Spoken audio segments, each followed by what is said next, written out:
बेटा यहाँ पे हम आपके फर्स्ट चैप्टर को पार्ट्स में डिवाइड करके अपलोड करेंगे। तो सबसे पहले फर्स्ट चैप्टर के फर्स्ट पार्ट को देखते हैं कि उसमें क्या पूछा है। तो यहाँ पे हम देखेंगे कि आपके जो चैप्टर का नाम है वो है number systems. Number system means कि क्या नंबर्स क्या होते हैं, उनका सिस्टम्स क्या होता है, कि कौन कौन से नंबर्स होते हैं। अगर आप देखोगे तो यहाँ पे देखो कि इन्होंने पूरे चैप्टर में क्या क्या दे रखा है। इन्होंने दिया है कि डेसिमल नंबर सिस्टम क्या होता है, binary, octal, hexadecimal number system क्या होता है, और आप इन नंबर सिस्टम को एक दूसरे में कैसे चेंज कर सकते हो। कि फॉर एग्जांपल बाइनरी को आप डेसिमल में कैसे कन्वर्ट करोगे और डेसिमल को बाइनरी में कैसे कन्वर्ट करोगे, इसके बारे में।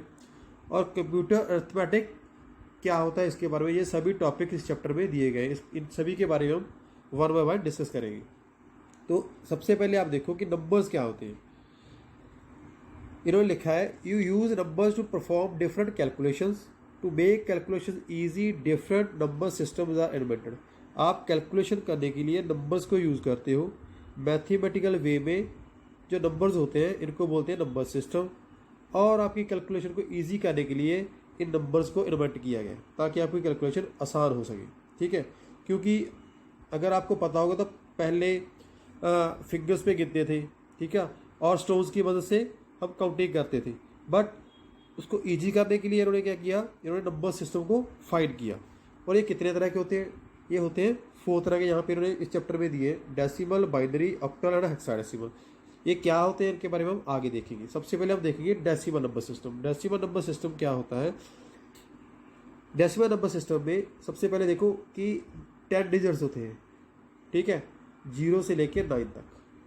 0 को अगर आप बीच में काउंट करोगे 9 तक 10 नंबर्स बनेंगे। इसके नंबर्स 10 है, इसलिए इसका बेस होगा 10। कोई भी आपका 0 से लेके 9 तक डिजिट होगा, आपकी कोई वैल्यू होगी, उसका बेस हमेशा 10 होगा। अगर सपोज करो 1 2 4 है, इसका बेस 10 होगा, ठीक है, क्योंकि 10 नंबर्स हैं, 10 नंबर्स हैं।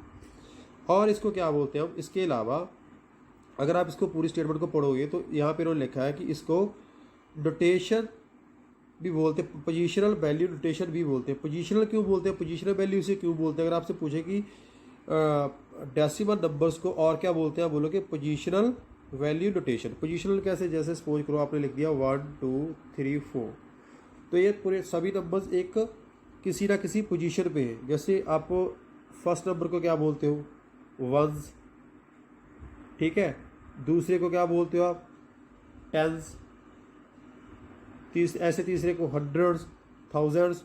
तो ऐसे ये किसी ना किसी पोजीशन पे है, इसीलिए इनको बोलते हैं पोजीशनल वैल्यू नोटेशन। ठीक है, ये था डेसिमल नंबर सिस्टम के बारे में। अब हम देखते हैं आगे है आपके ये यहाँ पे उन्होंने उसी की एग्जांपल दी है जैसे मैंने आपको बताया कि पोजीशन पे कैसे पढ़े। यहाँ पे देखो 1 इज़ एट 1 पोजीशन, 2 3 1 में इसकी एग्जांपल दी उन्होंने। 3 is the 10th position, 2 is at 100 position. तो इसके बारे में यहाँ पे उन्होंने एग्जांपल दे के बताया है। इसके आगे हम देखते हैं हम और क्या बता रहा है ये, और आगे बता रहा है ये बाइनरी नंबर सिस्टम। अब जब हो रहा है कि बाइनरी नंबर सिस्टम क्या होती है, जैसे आपको पता है कि कोई भी कंप्यूटर हो वो मशीन लैंग्वेज को ही फॉलो करता है। ठीक है, मशीन लैंग्वेज में क्या होता है, उसमें होते हैं बाइनरी नंबर्स। ठीक है, बाइनरी नंबर्स अगर आपसे पूछे कि कौन कौन से होते हैं, वो होते हैं 0 एंड 1। ये दोनों नंबर्स बाइनरी नंबर होते हैं। बाइनरी नंबर्स में ओनली 2 नंबर्स होते हैं, 2 डिजिट होते हैं, 0 और 1। अगर इनमें 2 डिजिट है, इसलिए किसी भी वैल्यू का बाइनरी का बेस होगा 2। ठीक है, और इसमें नंबर सिर्फ 0 और 1 ही होगी, इसके अलावा नहीं होगी। अब आपकी वैल्यू कितनी बड़ी हो, 0 1 1 0 1, इसका हमेशा बेस कितना होगा, 2। नंबर्स ओनली 0 और 1 ही होंगे, इसके अलावा कोई नंबर्स नहीं होंगे। ठीक है, यहाँ पे इन्होंने ऊपर एग्जाम्पल भी दे रखी है उनकी, देखो यहाँ पे। तो पूरी की पूरी अगर आप इसको पढ़ोगे तो इसमें यही बात यहाँ पे इन्होंने दे रखी है।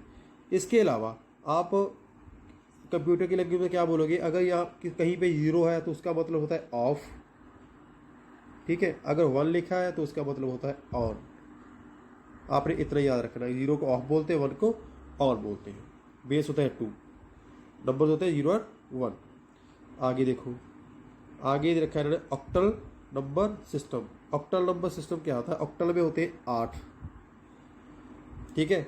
अगर कोई भी आपकी वैल्यू होगी, जैसे 0 से लेके 7 तक ये 8 नंबर बनते हैं, कोई भी वैल्यू होगी उसका बेस होगा 8। फॉर एग्ज़ाम्पल आपने लिखा 1 4 5, तो इसका बेस आपको 8 डालना पड़ेगा, क्योंकि इसमें 8 डिजिट होते हैं 0 से लेके 7 तक। यहाँ पे देखो, ठीक है, यहाँ पे लिखा है all the 8 digits from 0 to 7 have the same physical meaning as that of decimal number. तो ऐसे डेसिमल नंबर सिस्टम में उनकी सभी की 0 से लेकर 9 तक की एक सी वैल्यू होती है, उस वैसी ही 0 से लेकर 7 तक की अपनी एक वैल्यू है, ठीक है। इसके अलावा हम देखते हैं आगे क्या दिया है इन्होंने। आगे उन्होंने दे रखा है हेक्साडेसिमल नंबर सिस्टम। तो हेक्साडेसिमल क्या होता है? हेक्साडेसिमल में होते हैं 16 नंबर्स, ठीक है, 16 होते हैं। इसमें 0 से लेके 9 तक तो होते हैं डिजिट्स, और ए से लेकर एफ तक होते हैं इसके अल्फ़ाबेट्स, लेटर्स। और 9 के बाद 10 को रिप्रेजेंट करेगा, जैसे 10 तो हो गए, ठीक है, उसके वाले को उसको रिप्रेजेंट करेगा ए, आगे वाले को करेगा B C D E F, ऐसे। यहाँ पे आप देख सकते हो डिजिट है यहाँ से यहाँ तक, और लेटर्स हैं ए से लेके एफ तक, ठीक है। इसीलिए 16 है, इसीलिए कोई भी आप यहाँ पे डालोगे, जैसे A19 डालोगे, क्योंकि लेटर्स भी है इसमें, नंबर्स भी है, तो इसका बेस कितना आएगा 16, क्योंकि इसका बेस कितना है, इसकी नंबर्स, टोटल नंबर्स कितने हैं 16, इसलिए यहाँ पे आएगा नीचे 16, ठीक है। ये देखो यहाँ पे 6D 5CF 3FA 7 दोनों को मिला के यहाँ पे बना है, बट बेस इसका होगा 16 because of hexadecimal number system. तो ये थे हमारे नंबर सिस्टम। पहले हमने पढ़ा डेसिमल नंबर सिस्टम, ठीक है। यहाँ पे देखो डेसिमल नंबर सिस्टम, इसका बेस होता है 10, क्योंकि इसमें नंबर्स होते हैं 0 से लेके 9 तक। फिर हमने पढ़ा बाइनरी नंबर सिस्टम, इसमें होते हैं 2 डिजिट, बेस होता है 2, नंबर्स कौन कौन से होते हैं 0 से लेके 0 और 1। फिर हमने पढ़ा यहाँ पे ऑक्टल नंबर सिस्टम, ऑक्टल में होते हैं 8, 0 से लेके 7 तक, इसका बेस होता है 8 बेस होगा इसका। फिर हमने पढ़ा हेक्साडेसिमल, इसमें होते हैं 0 से लेके 9 तक तो होते हैं डिजिट, एंड ए से लेके एफ तक होते हैं अल्फ़ाबेट्स, इसका बेस होगा 16। ये इसमें नंबर सिस्टम, ये इसमें डिफरेंस है, ठीक है। अगर आपसे पूछे कि कंप्यूटर कौन सी भाषा को समझता, तो आप बोलोगे मशीन लैंग्वेज को, और उसमें क्या यूज होता है बाइनरी नंबर्स। बाइनरी नंबर्स क्या होते हैं 0 से 1 एंड 0, क्या कौन से होते हैं बाइनरी 0 एंड 1। 0 को हम बोलेंगे ऑफ, 1 को बोलेंगे ऑन। अब आप बोलोगे कि हम तो अगर ए प्रेस करते हैं तो वहाँ पे ए कंप्यूटर पे शो होती है, ठीक है, बट क्योंकि आउटपुट ए मिलती है, क्योंकि इसमें एक ट्रांसलेटर होता है, जो भी आपकी असेंबल लैंग्वेज होगी, क्योंकि जो अल्फ़ाबेट्स हम यूज़ करते हैं वो असेंबल लैंग्वेज में यूज़ करते हैं, मशीन में नहीं। कंप्यूटर मशीन समझता है, क्योंकि हम अल्फ़ाबेट को हमने यहाँ पे एंटर किया तो कंप्यूटर ने क्या किया, उसको ट्रांसलेटर ने ट्रांसलेट कर दिया, ट्रांसलेटर ने ट्रांसलेट करके कंप्यूटर को उसको 0 और 1 में कन्वर्ट कर दिया, जो भी इसका कोड हुआ, उसने इस कोड में इसको समझा। बाद में हमें समझाने के लिए ट्रांसलेटर ने दोबारा से इसको ए के रूप में हमें आउटपुट दे दी, ठीक है। तो इसीलिए एक जो ह्यूमन बीइंग है वो तो असेंबल लैंग्वेज समझता है, ठीक है, ये वाली भाषा अल्फ़ाबेट्स और लेटर्स वाली। कंप्यूटर को पता है जस्ट 0 और 1 की, इसीलिए हम बोलते हैं कि कंप्यूटर हमेशा बाइनरी नंबर्स को ही फॉलो करेगा। ये थे हमारे नंबर सिस्टम। आगे वाले वीडियो में हम देखेंगे conversion of decimal number two binary number, कि कैसे हम डेसिमल को बाइनरी में कन्वर्ट करते हैं और कैसे बाइनरी नंबर्स को डेसिमल में कन्वर्ट करेंगे, ठीक है। क्योंकि हमें ये भी तो देखना है कि कंप्यूटर कैसे हमारी भाषा को फॉलो करेगा, हम कंप्यूटर की भाषा को कैसे फॉलो करेंगे, तो इसी में क्लियर हो जाएगा आपको। Thank you.